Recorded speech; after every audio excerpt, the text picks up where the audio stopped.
Big tech is censoring conservatives, there's no accountability, and the media rolls over and hits the snooze button.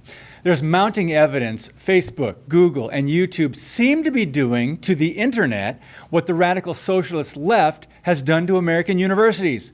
The idea of free speech is mostly lip service. If you're Christian, conservative, Jewish, or Republican, you can have your beliefs, but just keep them to yourself. Thank you very much. The individuals and organizations that have been affected by censorship are too many to list here. While Antifa, which supposedly means anti-fascist, holds their intolerant and violent hate Trump protests, Facebook is banning accounts, Google is censoring search results, YouTube is taking down or deleting conservative videos. Big tech is monitoring our speech. But who's monitoring them? I'm David Fiorazzo, and this is Christ and Culture.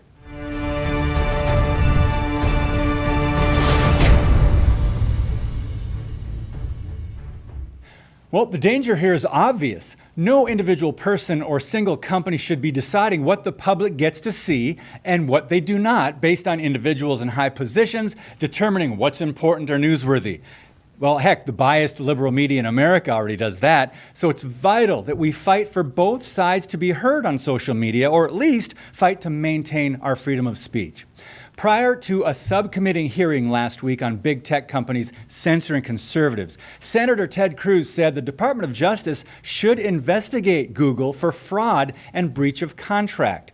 Cruz chairs the Senate Committee on the Judiciary's Subcommittee on the Constitution, and in a Fox News interview, he compared big tech's censorship practices to those of Big Brother in the novel 1984. Take a look. You know, in George Orwell's famous book, 1984, the way Big Brother controlled its power, the way the state controlled its power, is it controlled information.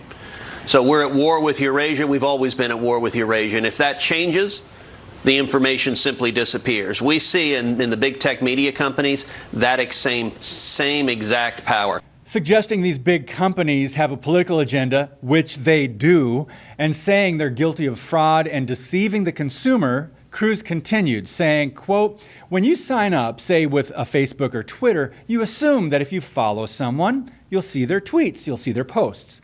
Likewise, if you assume that if someone follows you, they'll see what you tweet and what you post.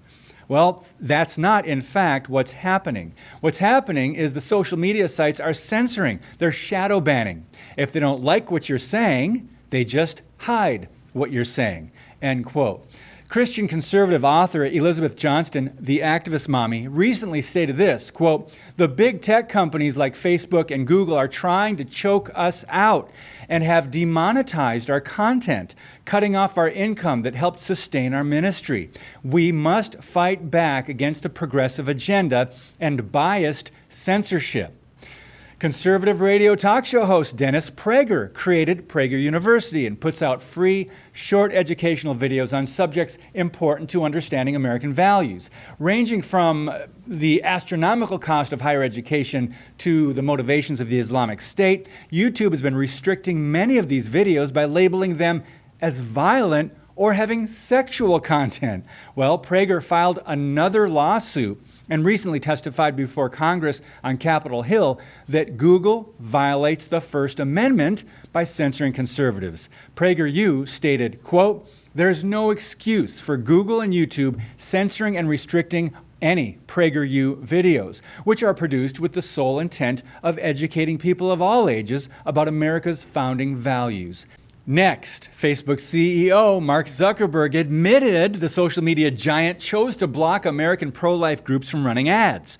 President of Live Action, Lila Rose, tweeted that Zuckerberg blocked their ads while Facebook's COO, get this, Sheryl Sandberg, donates $2 million to Planned Parenthood.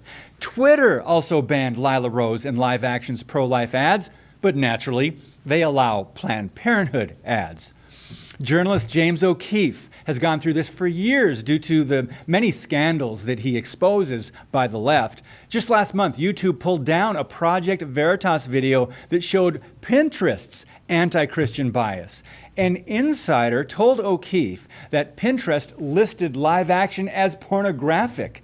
They also censored Bible verses. Then shortly after Project Veritas sent out their story by Twitter, their Twitter account was locked down for allegedly distributing communications belonging to another party. Can't make this stuff up. O'Keefe tweeted, quote, "Tech giants retaliating against insider who leaked docs showing censorship of Christian and pro-life material. They have removed our investigative insider report. YouTube now fighting bulletproof journalism by deleting it," end quote. All right, another Christian ministry helping people understand the times and contend for the faith, Jan Markell's Olive Tree Ministries was briefly shut down 4 years ago by YouTube. Christian radio program Stand Up for the Truth has been shadow banned on Facebook for several years now. My colleagues here at Freedom Project were recently shadow banned for an entire week on Facebook. According to Monica Stevens, a professor of social media, quote, "When a person is shadow banned, their posts on a platform are rendered essentially invisible to everyone but themselves. Their experience using a site may not change. They feel like they are still posting normally, but other people cannot see the material they produce." Wow. Educator and host of the Dr. Duke Show, Duke Pesta, states, quote, "It is hypocritical in the extreme for Facebook to claim its commitment to free speech while simultaneously handcuffing conservative content that starts to become popular and in demand. If you're a conservative rising in popularity, you can speak, but they won't let anyone listen." Freedom Project's media director, Mike Menzel, notified me yesterday that after 7 days, their posts are finally reaching people, again on the social media giant, but he's skeptical about how long their freedom of speech will last. You might be wondering why a Christian-based conservative organization specializing in online education is such a threat. Me too. Well, years ago, while researching for my very first book, Eradicate, Blotting Out God in America, Google was a quick go-to if I needed a source or reference. But what I found out is that Christian and conservative search results are pushed down and suppressed. In many cases, I knew exactly what book or article I was looking for, but typically I had to scroll down through pages and pages of results in order to get what I wanted. Liberal outlets and websites almost always come up first. Okay, being privately owned companies, Facebook, Google, and YouTube are free to set their own standards and censor whoever they wish, but it sure is a glaring admission of bias and hypocrisy. Why? They're sabotaging their claim to be a platform for all people and for the free expression of ideas. Truth defenders, let's come together, raise awareness on social media, and expose this ongoing intolerance of the Christian and conservative worldview. We need to be salt and light in the world, and rather than always be on defense, soldiers of Christ must storm the gates of hell. Because without virtue, our free republic under God cannot be sustained.